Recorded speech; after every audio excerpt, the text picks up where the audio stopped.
Hello, it's Paul Beckwith. Very recently, in fact yesterday, the World Meteorological Organization came out with a report called Provisional State of the Global Climate 2023. Of course, they released it now for COP. This is one of the key figures showing global mean temperature difference compared to the 1850 to 1900 average for 5 different data sets. And you can see there is some variation going, as you go back to, the 1850 and so. There's some variation between the models, but the models all very tightly converge to present day. And this is 1.4 degrees Celsius, this top line here. So there's one model that goes above, maybe to, I don't know, 1.4, eyeballing it, maybe 1.43 or something, 4.5. This is not counting November and December. Remember a while back I showed some data which was showing that that we'd actually would reach about 1.54 degrees Celsius above this so-called pre-industrial baseline. I always call it baseline 2. So from here on forward, I'll call this baseline 2. Baseline 1 being 1750 and baseline 3 being the soon-to-be used new baseline to keep us under 1.5. Saying that a bit sarcastically, but it wouldn't surprise me if it happens, because people are saying now, to exceed 1.5, it needs to be a 10-year moving average. But anyway, this is a key image. You'll notice the intro of this video is a little bit different because you don't see me. Maybe I don't have any clothes on, to try to get, higher viewer numbers, or at least to get a higher female audience. But actually, my wife said that if I actually did that, I'd lose all my viewers. So I don't know which is the case. But anyway, different intro, you don't see me. So this is the report that just came out. It's called Provisional State of the Climate, Global Climate 2023. So I'm going to go over this in a little bit of detail and talk about some of the key messages. So the global mean near surface temperature in 2023 to October. Now, how do you interpret to October? Because I would say, well, that means to October 1st. So is this including October, November, December data? Or does it mean to October, the last 30, October 31st, the last day of October, right? That's a big difference. So it's a bit ambiguous here, I think. I mean, let me know what you think. How do you interpret this to October? You talking about to October 1st or to October 31st or to November 1st, right? I don't know. I don't know how to interpret it. In English, often you have to be very careful when you phrase things because the meaning can be ambiguous. So anyway, that aside, the temperature, as I showed you on that graph, it's 1.40 plus or minus 0.12. So if you take the high end, it's 1.52, and I've been showing you data showing it's about 1.54, and some people are saying expecting that. So that's sort of within error bounds. It's certainly not, 1.28. I mean, it should be plus maybe 0.12 minus 0.02 or something. I don't know. I'm amazed that it's a symmetric error bound. But anyway, that's relative to the 1850 to 1900 average that everybody uses. So based on the data to October, again, what does that mean? It's virtually certain that 2023 will be the warmest year in the 174-year observational record, surpassing the previous joint warmest years. So powerful El Niños in these previous years. 2016 was at 1.29, and 2020 was at 1.27. Within error bars, these are essentially the same. Okay, and strong El Niños. We know that in the second year of the El Niño, as James Hansen clearly shows in articles, etc., the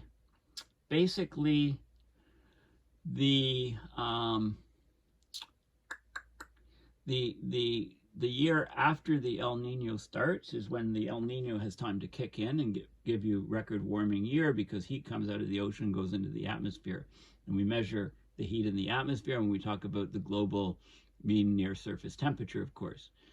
Okay, the past 9 years, from 2015 to 23, will be the 9 warmest years on record. Record monthly global temperatures have been observed for the ocean from April to September, and starting slightly later, the land from July through to September. The 10-year average, moving average, 2014 to 2023 to October again, what does it mean?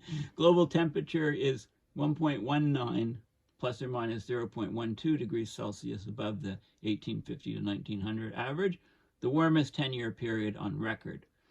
The 3 main greenhouse gases are CO2, methane, and nitrous oxide. They reached record levels in 2022, the latest year for which consolidated global values are available. But, you know, if you look at the data this year, we're going to set another record. I mean, we reached as high as 424 parts per million, something like that. Ocean heat content reached its highest level in 2022.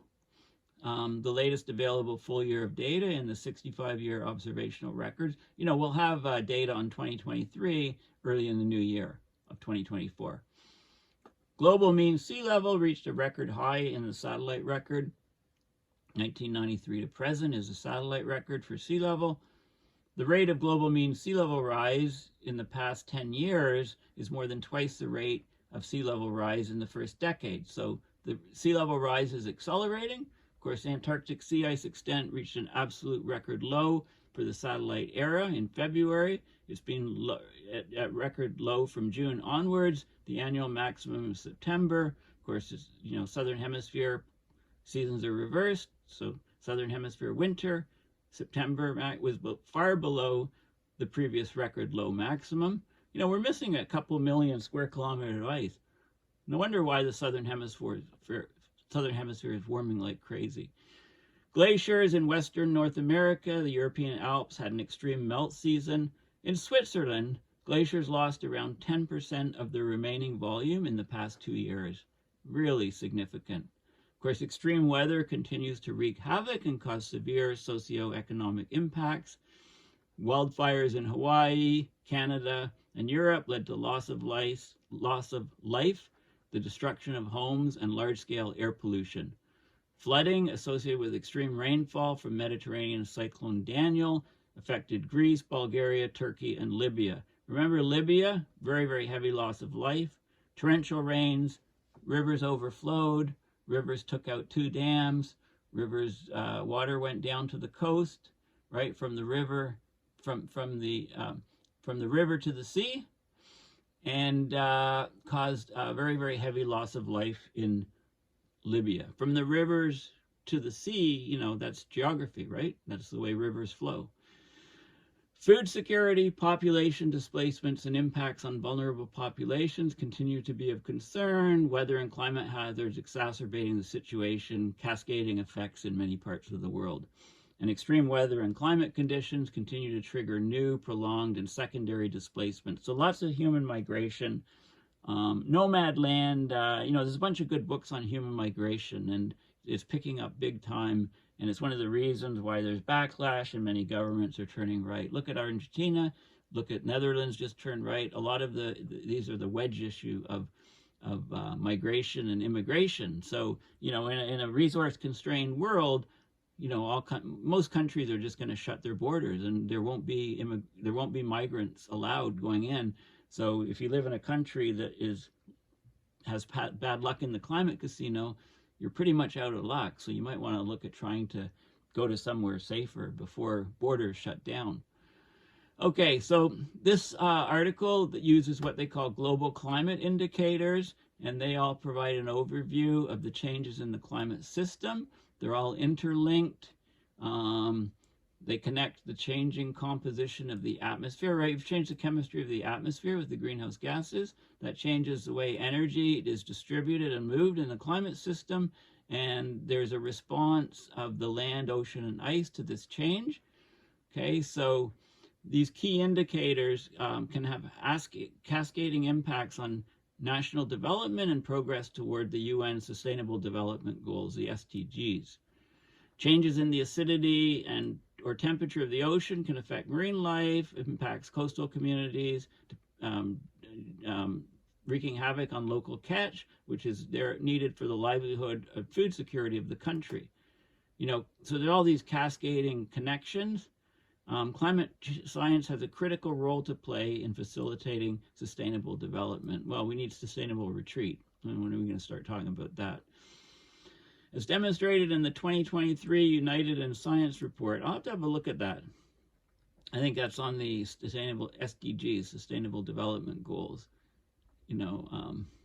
Okay, so baselines. I talked about baselines a lot in the last video. Baselines are periods of time, usually spanning 3 decades or more, that are used as a fixed benchmark against which current conditions can be compared. So if you're talking about weather or meteorology, it's always a 30-year baseline. But in this, the most recent WMO, remember this is the World Meteorological Organization. This is weather people. The most recent climatological standard normal, 1991 to 2020, right? I mean, this thing always slides, this 30-year period. It's used for consistent reporting, but you can't relate back to the Paris Agreement from this. So there is an exception. For the global mean temperature time series, they use the reference point of 1850 to 1900, because this is a baseline used in IPCC, AR6, Working Group 1, also in previous IPCC reports as a reference period for pre-industrial conditions. It's relevant for understanding progress in the context of the Paris Agreement. It's interesting that they say right here, greenhouse gas concentrations can be estimated much further back in time using gas bubbles and ice cores. So they use the year 1750 to represent the pre-industrial greenhouse gas concentrations. And that was the original baseline 1, which I call it, which is also used for temperatures, but then that shifted to baseline 2, as I mentioned in great detail in the last video. Okay, so greenhouse gases reached record high levels, and they're actually accelerating if you look at the slopes. So let's have a look. And of course, the greenhouse gases in the atmosphere represent a balance between emissions from human activities, natural sources, and sinks. Okay, and anthropogenic burning of fossil fuels has driven climate change and driven up these greenhouse gases since the Industrial Revolution, since the 1750, the real Industrial Revolution. Okay, so in 2022, atmospheric levels of greenhouse gases reached new highs. CO2 was 417.9, methane was 1923 parts per billion, nitrous oxide 335. This is an increase of 150% for CO2, 266% for methane, and 124% for nitrous oxide, above pre-industrial 1750 levels. Okay, let's have a look at the curves. CO2 was slightly below the 10-year average. This was in 2022. That's going to change in 2023, of course. Typically lower in years which start with La Nina. Okay, we had 3 years of La Nina, so CO2 growth rate typically lowers for that. It's higher in years with the start with El Nino, so this year and the next few years is going to be a high increase. In fact, I think we reached, it's going to be very, very high this year. Real-time data from Mauna Loa in Hawaii, that's the benchmark, and Cape Grim in Australia show that levels are still increasing. So here is the CO2 increase. Here's the methane increase, and look at it. It looks like it might be spiking way up just in the last few years. Ewan Nesbitt has good data showing that it is. And nitrous oxide concentration here increasing. This is the derivative of the slope. If you take away the seasonal cycle, okay, and then take the derivative of the slope, this is what you get. So this is the growth rate in parts per million per year. So CO2 reached over 3. The trend is very high, but it was a bit lower here because we had 3 years of La Nina, and the rises tends to be less with La Nina. Now we're in El Nino. We're going to see spikes up here, probably close to 3.5, 4 parts per million per year. Methane growth rate increasing rapidly the last few years, and nitrous oxide setting record increases of rate. Okay, so temperature. Again, this is a very key message, so I'll just repeat it. They say 1.4 plus or minus 0.12 degrees Celsius for up to October. So with 2 or 3 months of the year left to go into that figure. Again, it's the warmest in the 174-year observation record. The previous warmest years were 1.29 and 1.27, sort of a tie. So we're way above that previous record. I mentioned these statistics before. Let's have a look at the graph here. It talks about some of the noteworthy individual months. June, July, August, and September 2023 each surpassed the previous record for the respective month by a wide margin in all data sets. The margin increased between 0.14 and 0.20 Celsius in June to between 0.46 and 0.51, almost half a degree warmer in September than the previous warmest September. Yeah, the shift from La Nina to El Nino likely explains some of the rise in temperature from 2022 to 2023, but I don't think not much. They don't mention, they mention some areas of unusual warming, like the Northeast Atlantic, but they say other factors which are still being investigated. They don't want to talk about the sulfur in shipping fuels, which we know is the reason, and in a few years, a few years, they'll actually finish their investigation of other factors and say, yeah, it's the aerosol reduction. I mean, it's pretty obvious. But anyway, they don't want to say it, but okay. They're being conservative. Global average sea surface temperatures were at a record high, observed high for the time of year, starting in the late Northern Hemisphere spring. Okay, April through September were all the latest month for which we have data. Okay, so to October means, I guess, to October 1st. We're all at a record high, warm high. The records for July, August, and September were each broken by a large margin, 0.21 to 0.27 degrees Celsius. That's huge because the ocean has a very, very high heat capacity. You get a heck of a lot of heat, heck of a lot of atomic bombs, equivalent energy going in to heat the oceans. Global land temperature anomalies reached record levels in July and August, somewhat later for the sea surface temperatures, and the September average was record by a large margin of 0.53 to 0.72 Celsius. Okay, and then I showed you this graph in the intro. So we've got 5 data sets. The GISS temp, I think, is the light blue, is the highest one, I believe. And that one, it was GISS temp data, Goddard Institute of Space Sciences data, which I think is where I saw the 1.54. So we'll see, you know, I mean, that showed that we were almost certain to break 1.5 this year. You know, this data, these other data sets show, well, maybe not. I mean, if we're right now, you know, up to, with a few months going, we were 1.4, but a couple high months could bring us over. Anyway, we'll see. Here's the distribution. Now, this is based on, so this is based, of course, on 1850 to 1900. I call it baseline 2. Look at this.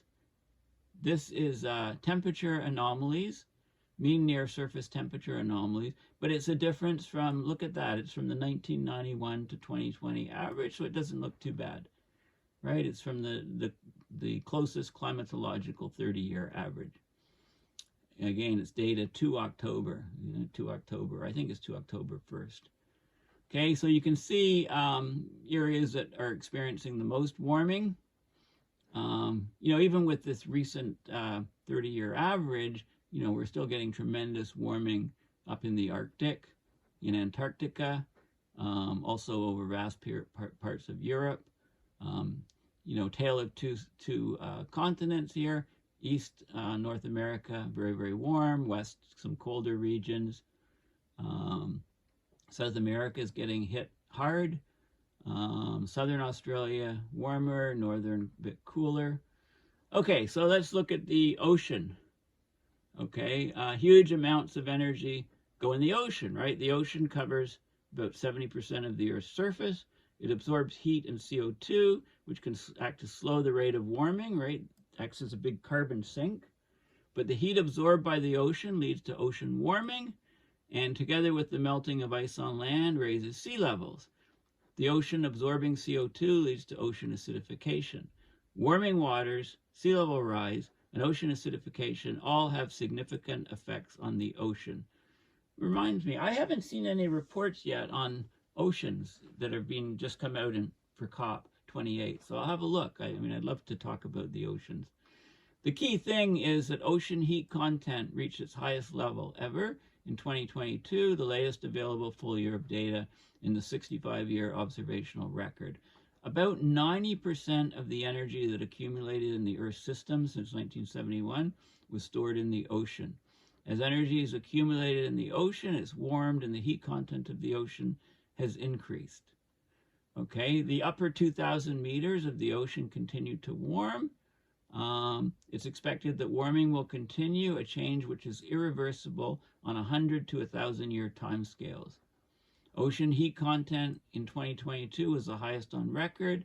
It exceeded 2021 by 17 zetajoules, a huge amount of energy. Particularly strong increase in ocean warming in the past 2 decades. The rate of ocean warming in the 0 to 2,000 meter water layer was 0.7 plus or minus 0.1 watts per square meter from 1971 to 2022, but 1.2 plus or minus 0.2 watts per square meter from 2006 to 2022. And this is a period covered by the Argo program, right? Those Argo submersibles. They were introduced about 2004 or 5, okay?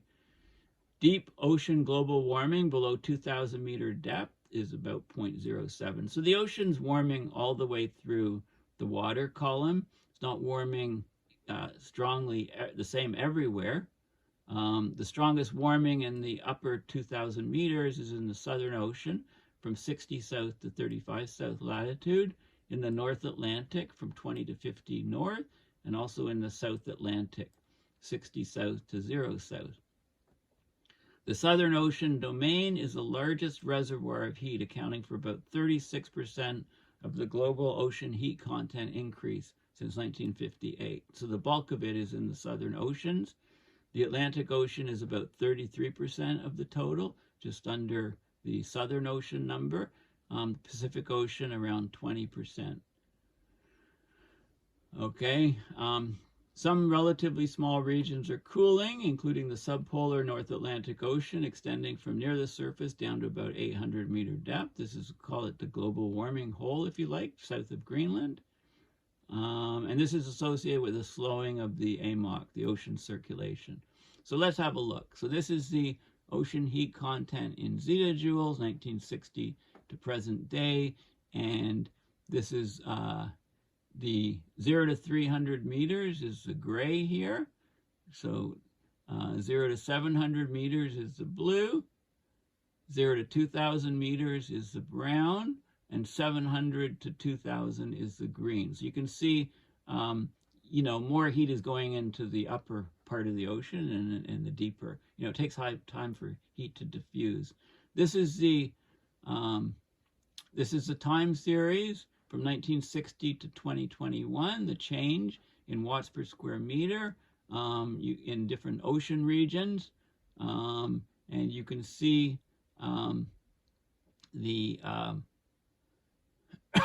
this is for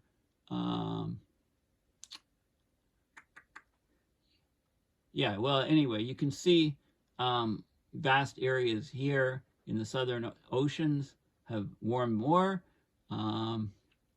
There's some areas in the North Pacific, you know, up in the Arctic, of course. This area under Greenland is kind of an anomaly that I talked about. But you get the North Atlantic and you get the South Atlantic, huge warming in the Atlantic. Okay, so you can see the distribution of the warming. So sea level. In 2023, global mean sea level reached a record high in the satellite record.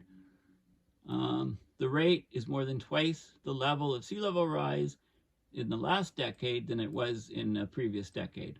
So sea level rise is accelerating. And you can have a look at it. The La Nina conditions had a small apparent effect on global mean sea level rise. Unlike the 2011 La Nina, led to a temporary decrease in the global mean sea level of several millimeters, and that was because there was a lot of rain on land. It took a while for that water to drain back into the ocean. The rapid rise in 2023 is likely due in part to the El Nino starting to take off. Okay. The long-term rate of sea level rise has more than doubled since the start of the satellite record. It was about 2.14 millimeters per year between 1993 and 2002, and the most recent is 4.72 millimeters per year between 2013 and 2022, where where recent years are accelerating like crazy. So here's global sea level rise, global mean sea level. The rate of change is the slope, 2.14 millimeters a year, 3.32 millimeters per year, and 4.72. So this slope here is 4.72. In the last couple of years, it's skyrocketing up, okay, as the oceans, as the warming accelerates. These are intraseasonal sea level anomalies. So January, February, March average, and you can see, it's not uniform. This is sea level anomaly, and you can see where the rise is greatest is where the water is warmest. This is January, February, March, and then to April, May, June, and then to July, August, September. So you can see, the El Nino is very warm waters here. Of course, sea level rises. Anomalies are large there, and it's large throughout all of the Atlantic because of the warming of the oceans. So, where the oceans are warming, it expands, so you get local sea level anomaly effects. Okay, let's look at marine heat waves and cold spells. As with heat waves and cold spells on land, marine heat waves, or MHW, and marine cold spells, MCS, they're prolonged periods of extreme high or low temperatures in the seas and oceans. They can have a range of consequences for marine life and dependent communities. Marine heat waves have been more frequent, more intense. They last longer. In the late 20th century, marine cold spells have been decreasing. Okay, but they still do occur. Okay, El Nino events tend to cause widespread marine heat waves in the eastern tropical Pacific. Okay, we know that. Waters around New Zealand have been very, very warm.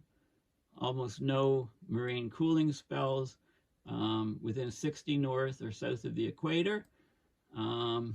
Let's have a look at the maps. It's easier.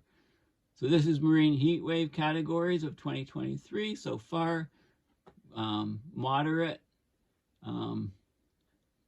Moderate is a light brown or yellow, and then orange is basically strong, and then red is severe, and then black is extreme. So extremes at the poles, basically lots of heat waves, lots of marine heat waves occurring.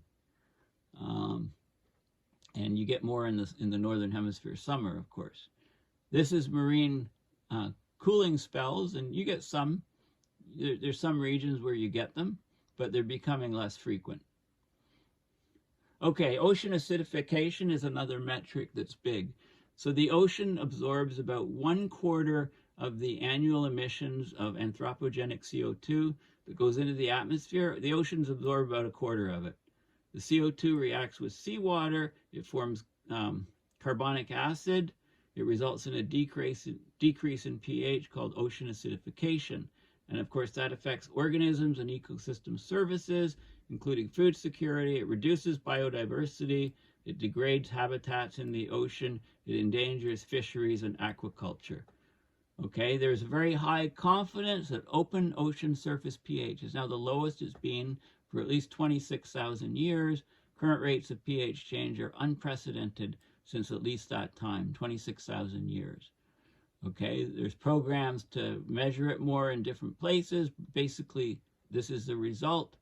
the pH dropped from about 8.11 down to about 8.05 or so over, this is about 3-4 decades. Okay, this is a significant increase in acidification of the ocean. Okay, the cryosphere, glaciers and ice sheets, sea ice, snow and permafrost. We know that Arctic sea ice remained well below normal in 2023. The annual maximum and annual minimum extents were 5th and 6th lowest in the 45-year satellite record. Antarctic sea ice reached an absolute record low for the satellite era in February. Ice extent was a record low from June onwards. Okay, so we know that our Antarctic sea ice has dropped off a cliff.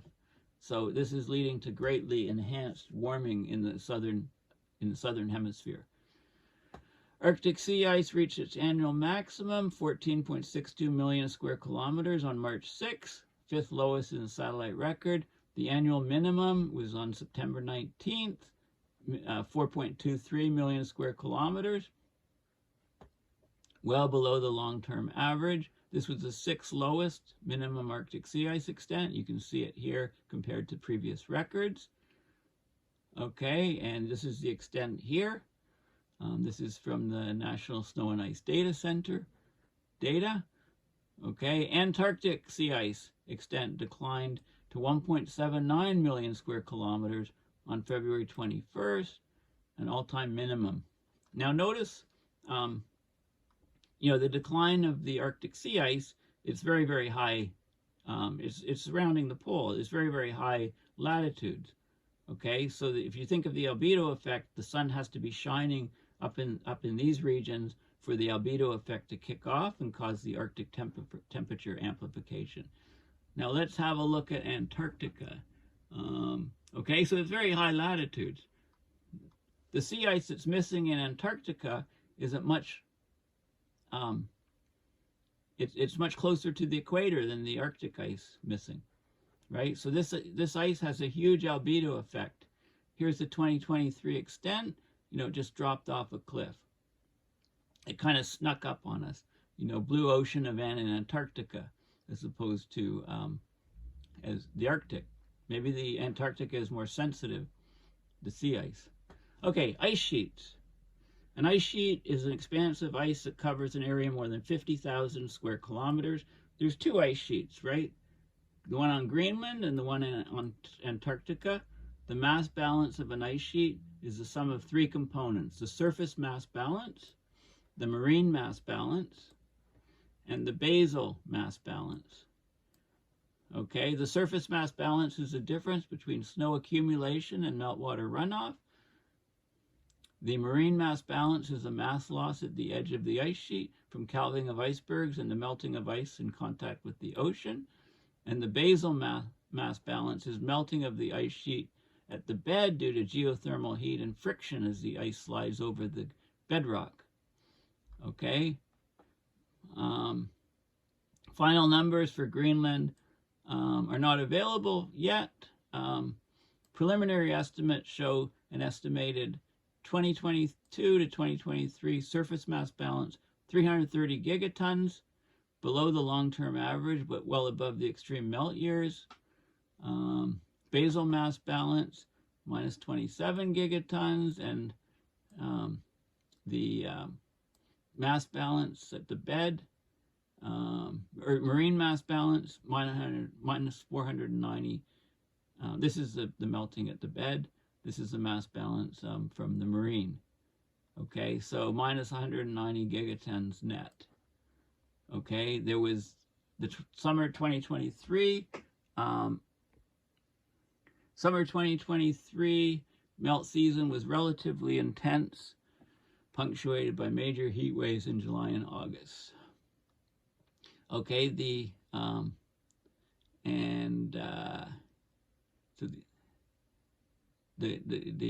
there's an ice sheet mass balance intercomparison exercise.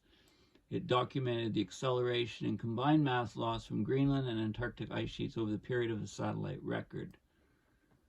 Okay, the average Greenland and Antarctic total mass balances minus 169 gigatons per year for Greenland and minus 92 for Antarctic, a combined minus 261. But that's increasing, of course. Here's Greenland melt extent in 2023. Wasn't the record year, but it was very, very high compared to the mean. And here's where most of the melt was occurring on Greenland, number of melt days. And of course, the glaciers in Western North America and the European Alps had extreme melt. In Switzerland, glaciers lost 10% of the remaining volume in the last 2 years. Okay, so here's some glacier mass balance, change in ice volume relative to previous years. And you can see, you know, we had record, look at these 2 years here. You know, it just blows away melting previous years. Things have shifted. It's like an abrupt change just in the last few years in loss of glacier ice. Okay, here's some images of glacier, Hague Glacier in the Canadian Rocky Mountains. And you can see how dark the ice is. Look how dark the ice is. The albedo is 0, very dark, and 1, very light, right? As the definition of albedo. The albedo was anomalously low, about 0.07 in the terminus region. And it's because as the ice melts back, all the dirt and crud, air pollution, ash in the ice gets exposed, comes to the top like ice melting on your driveway. And then it's so dark, it absorbs a lot of light and melt accelerates. Okay, snow cover.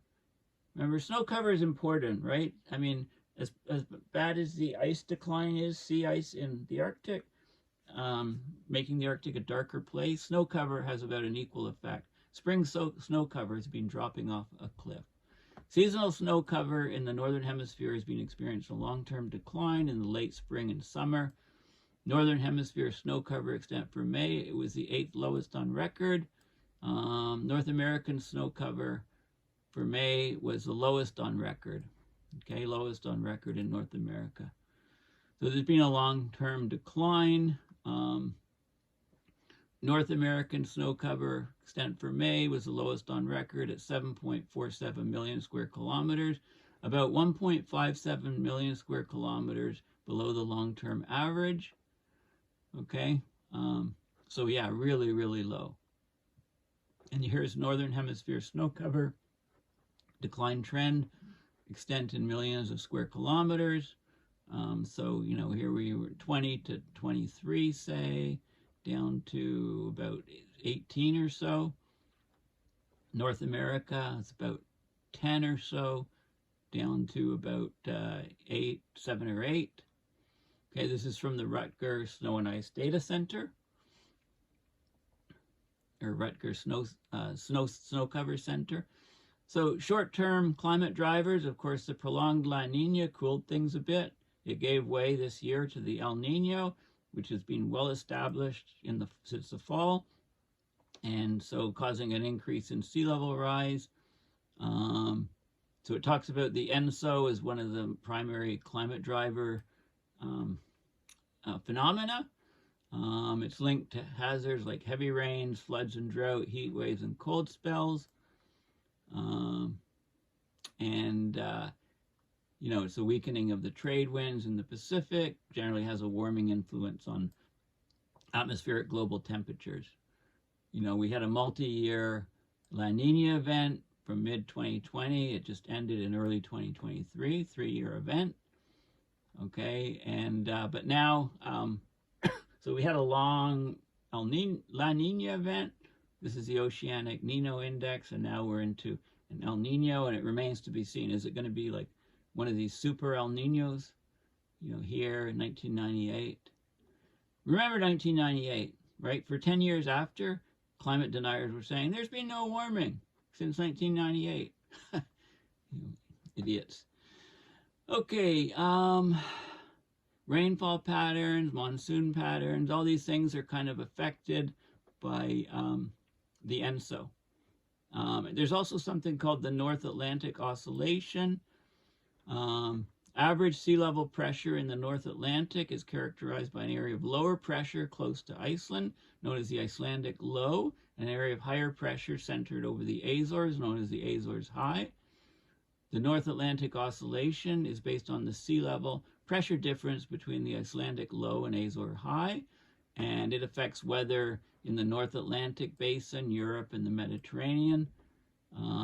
Positive phase is below normal pressure over the North Atlantic, high latitudes, above normal over Central Atlantic, Eastern US, and Western Europe. And they can fluctuate rapidly. So high pressure associated with the negative North Atlantic Atlantic oscillation in late June, July, heat wave, significant snow and ice melt across southern Greenland. Several widespread melting events covered 800,000 square kilometers, up to 50% of the ice sheet in Greenland. And it affected temperatures, it caused temperature records in Ireland, Belgium, Eastern Canada. Okay, they talk about precipitation, and of course there's a map. This is total precipitation in 2023. Areas, it's in quartiles, so the highest, the driest are the brown, the wettest are the green. So a lot of distribution, a lot of area, the Amazon rainforest, a lot of drought. Parts of Africa, lots of drought. This band across North America, drought, and the other part, wetter in the Arctic to melt the ice. There's a lot of different structure here. So extreme weather and climate events. Extreme weather continues to lead to severe socioeconomic impacts. Extreme heat affected many parts of the world. The wildfires in Hawaii wiped out a town. Canada, record, 18.5 million hectares of fire, from April on to now, basically. 5 times higher than anything previous. About 3 times higher than Canada's industrial emissions from the wildfires. Also in Europe, destruction of homes and large-scale air pollution. Remember that a few days in New York City even got all this wildfire smoke. So, people became familiar with the air quality index. And then there was flooding from extreme rainfall from Mediterranean cyclone Daniel in Greece, Bulgaria, Turkey, and Libya. Heavy loss of life in Libya with the dam collapses. Okay, in terms of loss of life, the most significant event was the Mediterranean cyclone, or Medicane, referred to as Storm Daniel in September. It produced extreme rainfall in Greece, southern Bulgaria, parts of Turkey, while at the same time another storm system produced flash flooding in Spain. The heaviest falls were in Greece, and then it was a slow-moving storm. It hit its major rain bands, impacted northeastern Libya on 10th and 11th of September. Extreme rainfalls hit the coast and mountains. 414 millimeters fell in 24 hours. There was extreme flooding. So the water collected in the river took out some dams and then hit the city of Derna, Libya, which is about 50 kilometers east of Al Baida, if that helps. Most of the central city was destroyed by flooding, exacerbated by the failure of 2 dams. At least 4,345 confirmed deaths in Libya attributed to the flooding. 8,500 people still missing as of October 11th. So, I don't know if they've added those to the dead. I mean, this plus this is a death. 12,000 people. There were 19 additional deaths in Greece and Bulgaria, displaced 43,000 people. There was a tropical cyclone, Freddy. It was one of the world's longest-lived tropical cyclones, formed on February 6th and made landfall on March 11th. So it lasted for over a month. Brought 672 millimeters of rain in Mozambique. And Mozambique and Malawi had not yet recovered from storms the previous year. I mean, this is the thing. If you get hit by multiple storms one year to the next, you don't have time to recover. Okay? And it talks about other tropical cyclones, North Island of New Zealand, extreme rainfall. Talks about heat waves in 2023. Southern Europe and North Africa. Italy had temperatures reaching 48.2 on July 24th, only 0.6 degrees below the European record. Tunisia, 49, Tirana, Albania, 43, Morocco, 50.4. You know, just baking heat in Europe. Canada's wildfire season was well beyond any previous any previous record. Began in late April, significant fires. Expanded during a very warm, dry May, continued through the summer and into early autumn. The total area burned as of October 15th was 18.5 million hectares in Canada. That's more than 6 times higher than the 10-year average and far above the previous record seasonal total of 7.1 million hectares in 1995. Okay, significant and widespread smoke in heavily populated areas of eastern Canada, northeastern U.S. Okay, so here's the area burned in Canada, and I mean, this was the previous record, so at least 3 times higher. You know, it's just unbelievable, off the scale. Of course, the deadliest single wildfire was in Hawaii, western side of the island of Maui. It went through. Hurricane Dora increased the winds. It basically destroyed the town of Lahaina, which was largely destroyed with over 2,200 structures lost. At least 99 deaths were reported. At first, they thought that it would be like over 1,000 deaths, but you know, people missing. But I guess people scattered to the wind. And it took a while to count how many were dead. Anyway, it's the most in a wildfire in the U.S. in more than 100 years. My neighbors were there and left 2 days before the fire broke out. Long-term drought in parts of Africa, Greater Horn of Africa. Okay, so there's huge socioeconomic impacts from all these extreme weather events, as you're well aware. Number of people who are acutely food insecure has more than doubled from 135 million people before the COVID-19 pandemic to 345 million people in 2023 in 53 monitored countries. Global hunger levels, you know, yeah, after COVID, a problem. You know, as we move forward with more and more extreme temperatures, more rapid temperature rise, you know, it's going to be global food supply that hits us. We're going to have global food shortages, and it will hit everybody on the planet. Economic losses have significantly increased since the 2000s. And it talks about the causes. So between 2008 and 2018, across the least developed countries and lower middle income countries, 34% of disaster-related crop and livestock production losses were attributed to drought, 19% due to flooding, 18% to severe storms and hurricanes, 9% to crop pests and animal diseases, 6% to extreme temperatures, and 1% to wildfire. All those things affecting crops. This is the global prevalence of undernourishment, dropped for many years, but it's on the rise again in the last few years because of climate havoc or climate mayhem. Around the globe, millions of people, including internally displaced persons, refugees, and migrants, are on the move or have been forced to flee their homes and communities because of disasters exacerbated by climate shocks. Weather hazards continue to trigger new, prolonged, and secondary displacement, increasing the vulnerability. So migrants, more and more migrants around the world, and this is only going to get worse. And I have to do a whole separate video on this. So it's hard to make progress on these sustainable development goals.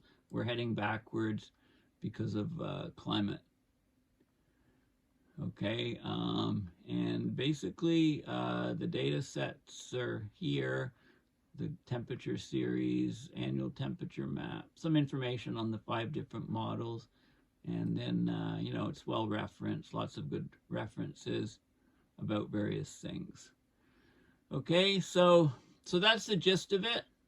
It's a very good report, lots of information. If you want a good summary of climate change mayhem in 2023, then I highly recommend you go to this WMO Provisional State of the Global Climate 2023, this report which just came out for COP28.